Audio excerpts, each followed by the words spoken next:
اب ہمارے پاس یہاں پر خالد بھٹی صاحب کھڑے ہوئے ہیں، ہم ان سے بات کریں گے کہ کبڈی کے میدان میں جو آپ نے کھیل دیکھا کھیلا، اس سے آپ نے کیا سیکھا، کیا محسوس کیا؟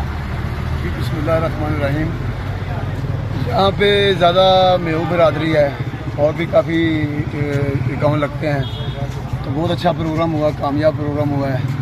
تو جیسے الحمدللہ میں انٹرنیشنل پلیئر ہوں، اور بھی میرے ساتھ ہے، امین ہے، ادھر مکرا گھوڑا ہے ہمارا جو شگیر اس ٹائم جو کہتے ہیں نا چڑھ دی مالی، یہ وہ ہے۔ تو اسی طرح اگر زیادہ میچ ہوں گے تو بچوں میں ٹیلنٹ پیدا ہوگا۔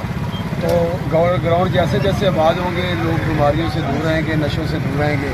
تو یہ جہاں پہ کوئی اللہ پاک کے سخی ہیں، درویش ہیں، جس کے میلے پہ یہ میچ ہوا، تو اتنی دنیا ایسے نہیں اکٹھی ہوتی ان لوگوں میں، جو اللہ کے ولیوں میں بڑی پاور ہوتی ہے۔ تو ہم چاہتے ہیں اسی طرح اگر آپ ایونٹ کرواتے رہیں تو بچے زیادہ سے زیادہ سپورٹس میں آئیں گے، نشوں سے دور رہیں گے۔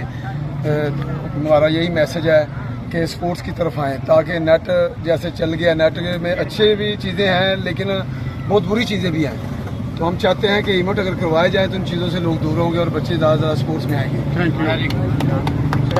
بہت شکریہ۔ یہ تھے خالد بھٹی صاحب، انہوں نے ماشاءاللہ بہت اچھی بات کی ہے، کیونکہ میں اپنے پروگرام میں اس بات کو لانا نہیں چاہتا تھا، لیکن دو کھلاڑیوں کا میں نے انٹرویو کیا، انہوں نے انٹرویو کے دوران ایک بہت اچھی بات کی۔